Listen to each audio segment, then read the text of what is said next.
মোৰ পত্নী লিপিকা আৰু মই আমি পাহালগামত 24 অক্টোবৰৰ দিনা আমি পাহালগামলৈ গৈছিলোঁ। দুৰ্গম ৰাস্তা অতিক্ৰম কৰি ঘোঁৰাত উঠি আমি পাহালগামত গৈ উপস্থিত হৈছোঁ। অন্যায়ৰ বিৰুদ্ধে, শোষণ দমনৰ বিৰুদ্ধে ৰাইজ ক্ষুব্ধ হৈছে, উত্তেজিত হৈছে। তেওঁলোকৰ উত্তেজনা প্ৰশমিত কৰিবলৈ নানা ধৰণৰ চলনা, নানা ধৰণৰ প্ৰলোভন সকলোৰে চকুত পৰিছে। আৰু সেই সম্পৰ্কে আমি মনস্থিৰ কৰাৰ আগতেই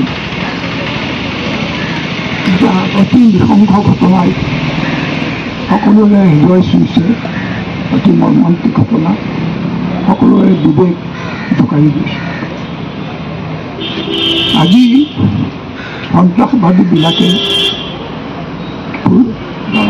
পাহালগামত যিটো ঘটনা সংঘটিত কৰিলে,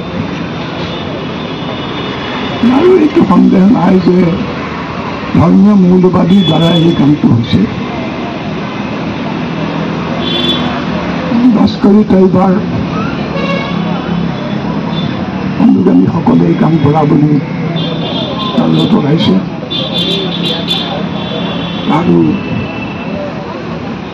তেওঁলোকে আমাৰ সীমাৰ সিপাৰে পাকিস্তানৰ আশ্ৰয় লৈ থকা বুলি সেইটো কথা প্ৰকাশ পাইছে। এই আক্ৰমণ অত্যন্ত গৰ্হিতেই নহয়, ভয়ংকৰ কাপুৰুষালি।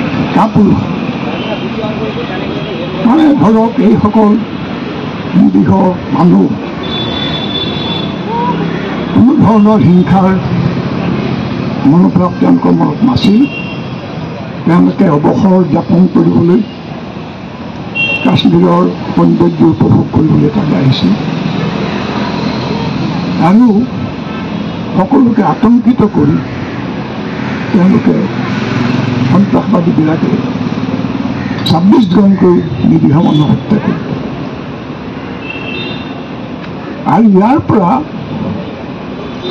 তেওঁলোকে যিটো ধৰ্মৰ কাৰণ এইবোৰ কৰা বুলি কয়, তাৰ কোনো গৌৰৱ বৃদ্ধি নহয়। সেই মূৰ্খহঁতে নুবুজে। আৰু ইছলাম ধৰ্মৰ যিসকল জ্ঞানী মানুহ, সঁচাসঁচিকৈ বিদ্বান মানুহ, তেওঁলোকে এক বাক্যে কৈছে যে এই ধৰণৰ কথাই, এই ধৰণৰ কাণ্ডই আমাৰ আল্লাহ তাআলাৰ আদেশ পালন কৰা নুবুজায়। আৰু ইছলাম ধৰ্মৰ ই কোনো বাণী নহয়, ই কোনো উপদেশ নহয়। গতিকে এই সন্ত্ৰাসবাদীবিলাকে, আমি অসমত সেই অভিজ্ঞতা আমাৰ হৈছে। সন্ত্ৰাসবাদী আপোনালোকে হয়তো বহুতে পাহৰিছে, কিছুমানৰ বয়স হোৱা নাই, কি ভয়ংকৰ অৱস্থা সৃষ্টি কৰিছে।